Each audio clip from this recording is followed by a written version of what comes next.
knew the content and the concept of change could be so exciting? I love talking about change because for a lot of people, myself included, change can be very difficult. And that's what we're going to unpack today. We're going to unpack why is change so difficult. And the thing about it is there are many ways to go about viewing this. And I want to start us off with a gospel perspective. So we're going to unpack Matthew 6:24 because in my mind, Matthew 6:24 100% answers the question why change is so difficult. And so once we can then understand why it's so difficult, we can then start taking steps to make it easier on ourselves. But let's unpack Matthew 6:24 as it relates to the concept of why change is so difficult. No one can serve two masters. Either he will hate the one and love the other, or he will be devoted to one and despise the other. Again, Matthew 6:24. No one can serve two masters. Either he will hate the one and love the other, or he will be devoted to one and despise the other. At its core, the reason why change is so difficult, when it has been difficult, and I want to separate this here, is because when we are struggling the most with change, it's because we're not really trying to change. And I know that does not make sense, but really it does. And this is why I want to take it down these two paths to then bring it back together. Because everyone here at some point has lost weight. That's just truth. Everyone here has lost weight.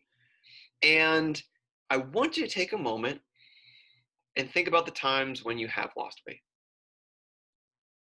You were fully committed to it, weren't you? It was that come hell or high water, I'm going to get this weight off. Something has pushed me against a wall, maybe not brick, but some wall, metaphorically or realistically, and you've gotten to a point where you're going to do whatever it takes to lose weight. And those are the times where we were all super successful. But then, what happens? Well, slowly but surely, we start drifting away from the things we were doing, and we start rationalizing to ourselves. We start maybe making excuses, but aren't excuses because they're rationalizations. I mean, it makes total sense. And then slowly but surely, we get away from the things we were doing, i.e., change, and we go back to the way things were. And here's what mentally is the most frustrating part for a lot of us that really gets a lot of us stuck. We keep our mind in the place of we're doing something different, all the while we're not doing anything different. So where the rub becomes is that we expect the change because we believe we're doing something different. But if we actually looked at what we were doing, we're not actually doing anything different than what caused us to gain the weight. And that's why I feel that this is so applicable to us, Matthew 6:24, because at the core, when weight is a challenge for us, it's because we're serving two masters. It's because our words and our deeds do not agree. It's because we say we want something, but we're doing something completely different. So at its core, what makes change so difficult? It's the lack of consistency with it. It's the lack of consistency that becomes all of these circular frustrations. And let's just take a minute and unpack some of this, at least through my lens, and I'm sure we're going to parallel some of these things because we're all very similar. What is the short-term effect of lacking consistency? let's break this down in weeks versus months. Actually, you know what? Let's break this down into days, weeks, and months. An inconsistent day is where someone will have, let's say, an amazing breakfast, a decent lunch, and then once nighttime hits, they will just blow it. Well, in that day, they're serving two masters. The first half of the day, they're serving their health and their wellness. The second half of the day, they're serving something completely different. Best case scenario in that day, it's a stalemate. Worst case scenario, regression. Now multiply that by a week. Let's say you have 5 days of that. Well, mathematically, if you don't have ideal success 5 out of 7 days, will that be a successful week? No. And so not only did that inconsistency cost us a day where we served two masters, that day then turned into a week. What do we see though? Well, on the scale, we tend to see frustration because the scale reflects us doing the things that we said we weren't going to do because we served two masters and our hopes were with one and our actions were with another. And we tend to get mad as if we're not serving two masters, but that's what makes Matthew 6:24 so applicable. I mean, really take a moment and think the times where you struggle to change, are you serving two masters? Are you saying I want to do something, but then acting in an entirely different manner? In my life, I've never once been able to look in the mirror and not figure out why things aren't working. Because at the end of the day, when things weren't working, I wasn't working. I wasn't doing the things that I needed to do to support the hopes and the dreams that I set forth. And so, to answer the question, what makes change so hard? It's the lack of consistency that comes from serving two masters. So that's the answer. We're not going to leave it there. We're going to learn how to make it easier. But so many people get frustrated and they're like, why is this so difficult? Well, it's because you're serving two masters. I mean, it's very simple. And if that seems too metaphysical, then just take a step back. Simplify it. You say you want to lose weight. Great. Are you acting in a way that would encourage weight loss? No. Easy enough. Problem solved. That's why it's so difficult. Things you're supposed to do, you're not doing. See y'all. It really is that simple. Is it easy? No, because to admit this to ourselves is where we have to look in the mirror and start taking some ownership of our lives. This is where I feel a lot of people don't really make that next step. And what I mean by that is this. It's hard for us to say that we play a role in the problem, but in doing so, you also get to acknowledge that you get to play a major part in the solution. So many people don't get to the second realization because they're so caught up on that first part. Because it's so much easier to just blame everything else. It was my upbringing, it was my circumstance, it was insert reason there. But when you can fully own your role in gaining the weight, that's where the freedom comes because you get to own the role in losing the weight. Because we've all been really good at gaining weight. Well, so we're good at this. So just take the weight gain philosophy, put weight loss in, and start cruising. So how do we genuinely make this easier, though? Because change can be hard if we're inconsistent. So how do we make this easier on ourselves? Like genuinely. Part 1, do something every day.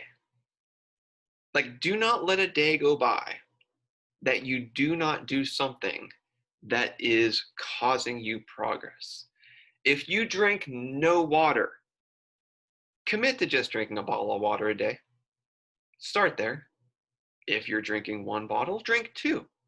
If you're drinking 2 bottles, drink 3. But do something every day that is small and tangible.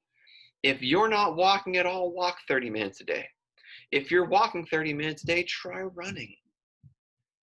But you've got to do something every day. Because what that does is it starts to turn the tables of the inconsistency. It starts developing that consistency. The second part of that will be, do not wait until the last minute to do those things. Because I don't know about your life, but I've got some kids. Life is busy. We've got jobs, we've got responsibilities.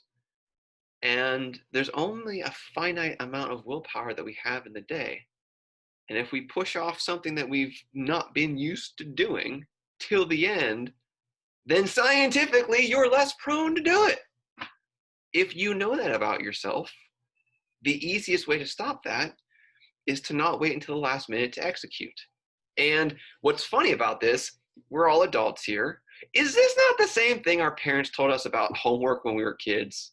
Like, you know it's 8th grade. You know you've got a diorama due for science class. You've got 8 weeks to do it. What do?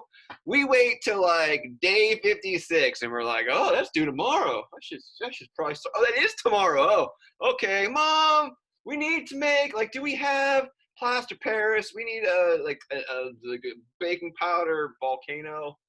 Like, can we just make one of those? Like that, it's nothing new. Like, we've all done this from a young age, but this is where the power, though, that I talked about earlier comes in, about owning your life, about being in charge of you.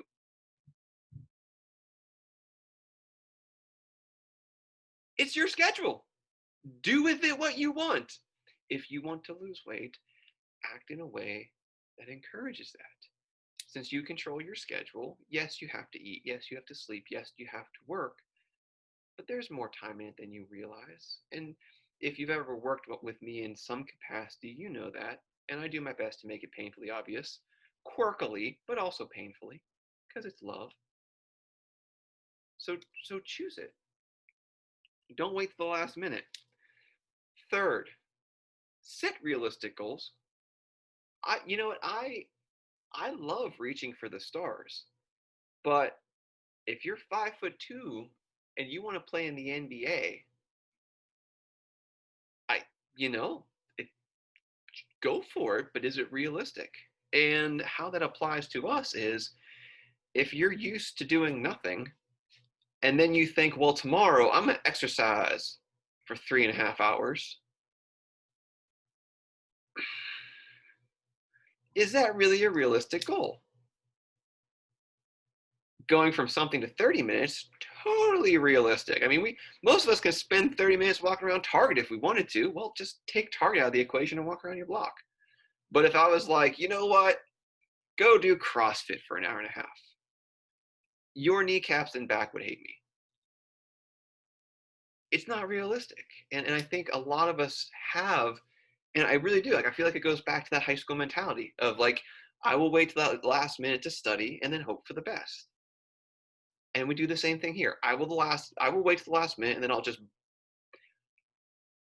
haul up on exercise. I don't know about you, but I'm old. I can't do that anymore. Maybe like 20-year-old me can do that, but I'm too old for that stuff. I need to be pragmatic and just take it in appropriate actions. Because if not, then some 22-year-old gets his shoulder into me and I have to complain about my ribs. Set realistic goals. Don't do this binge and purge mentality where we do nothing for 5 days and then all of a sudden we kill it for an hour and a half. Slowly ramp up, and if your desire is to do an hour and a half, great, but work to there, because then you're not going to have the amazing crash that comes after it if you don't. Step 4, tangible timelines. A lot of us set unrealistic goals that are associated with not tangible timelines. I'm gonna lose 16 pounds in 4 days. Why? How? Like, I can make a crazy joke here, but it's inappropriate and I won't. But does your timeline match science? Is it feasible to lose 20 pounds in a month? Maybe. Is it sustainable? No. Well, if that's the case, then don't set yourself up for failure. Because as we discussed, if change is so hard because of our inconsistency, then everything we have to do needs to go through the lens of how can I make this consistent? So a tangible timeline.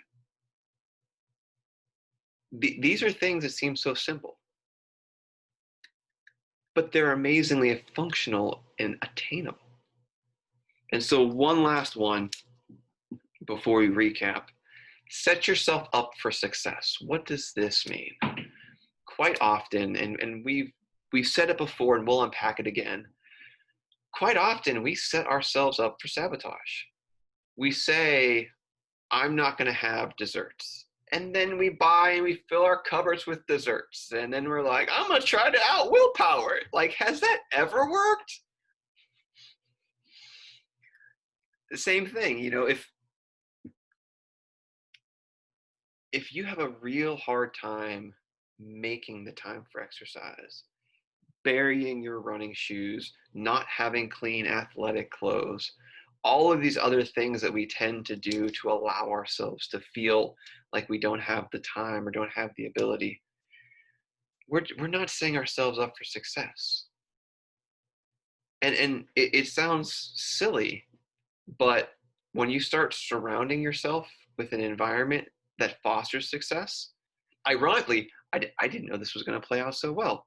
Since you all saw my office, when I come downstairs and I go, there's nothing to do here for exercise. No, that's not true. Because I've set my environment up for success. Yes, I can watch the kids' TV if I want, but I could also watch that same Netflix movie on a treadmill or on elliptical. Because to me, that's more important than having a massive TV. So let's just kind of go through these again real quick. The 5 ways to make weight loss and change so much easier in your life is 1, do something tangible every day. 2, do not wait until the last minute to do that, because something will always come up. Do it when you can. 3, have realistic goals. If you're trying to cut out sweets, progress. If you have to get rid of them all, go for it. Go cold turkey. If that's going to lead to more, then wane yourself off of it. If you want to go run, but you've never run before, start with walking. Whatever it is, we live in an extremist society, and the higher the high, the lower the low. Don't do that. The reason why change is so, like, we've already figured it out. Like, you don't have to question anymore. Like, we have solved this problem. Science will be calling us shortly saying we figured out why change is so hard. Change is so hard because we're inconsistent with things, because we serve 2 masters. So we already solved that problem. So knowing that, set realistic goals, because you need to do things that favor consistency. Number 4, timelines that are tangible. If science is saying best practice, lose between 1 pound to 2.5 pounds a week, that should be your goal. That should be your gold standard. Anything beyond that is gravy. Ironic phrasing based on the topic. Point being, anything beyond that should be golden. Sorry, that was better. But be realistic about it. And number 5, set yourself up for success.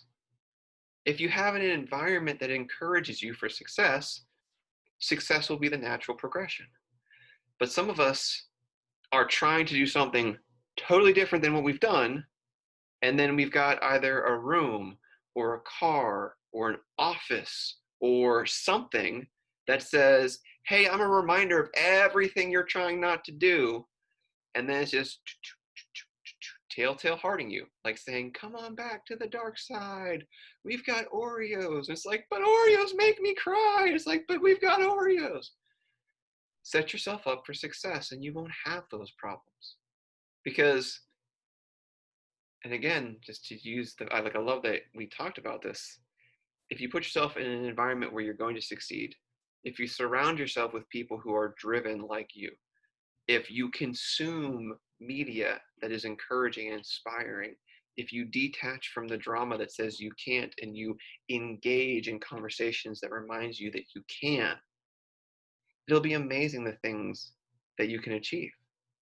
I was I was speaking with a client today, and she was supposed to be here, but she didn't come, and that's totally cool. But we were just talking about with our time together, she's lost about 30 pounds and she's lost 12% of herself. And it was amazing the conversation we had because she saw such a dramatic difference in 30 days. And that's not even 10% of the year. Like, imagine how much success you can have in 30 days, in 90 days. I mean, I've seen people lose 40 pounds in 90 days. How would you like to be 40 pounds less? Like, that would be amazing. But what it takes is the consistency. What it takes is not serving two masters. What it takes is doing something every day to be better than you were yesterday while giving you hope to be even better tomorrow. So to sum this up, why is change so hard? Because ultimately, we're not always committed to it. And we do a great job of convincing ourselves we are, which leads us to this giant ball of frustration to where we end up getting frustrated, having expectations for results while not doing anything that actually supports those expectations. Biblically, we're serving two masters. Are we going to honor God with our health and our wellness and our actions? Or are we going to serve a past that, if asked, we don't really want anymore? Because it's that past that has caused us a lot of emotional, mental, physical, and sometimes spiritual strain. So, to solve this problem, point one, serve the appropriate master. Ideally, make your health and wellness an act of worship, an act of obedience, and an act of thanks for all that has been given to you, either via the cross or the amazing provision that God has done in your life. Tactically, these 5 things are an amazing blueprint. Do something every day. Set realistic expectations. Don't put things off. Don't have untangible timelines, and set yourself up for success. If you're doing 3 of the 5, way better than nothing, but imagine how good 5 out of 5 will be. And then the last thing to remember is you do play a role. And while a lot of us will look at that like it's a frustration, that's the freedom. Because if you get to control your schedule, if you get to control the food you're eating, if you get to control the amount of exercise you get in, if you get to control what you're doing, that's amazing. Because I don't think any of us here have a parent telling us what to do anymore. So it's not like we're living at home and we have to eat mac and cheese every day because that's what mom's cooking and we're going to make her feel guilty if we don't. None of us have that anymore. Come on, y'all. Take ownership of your life. Serve the appropriate master. Do it consistently. And I don't even have to say, trust me, because all of you have lost weight before when you've done that. So less of trust, more of me saying, just remember the times that you were most successful. I will guarantee you were doing these things. So just do them again. It's that simple. It may not be that easy, but here's the thing. If you do this consistently, literally every day that you do it does get easier. It gets harder because you choose to stop doing these things. So the easiest way to make this easier is to do it, because every day you don't do it, it just gets harder. So I'll leave you with that question. Do you want to make this easier on yourself, or do you want to make it harder? Which master would you like to choose? The glory of free will. It's always up to you. Please choose wisely.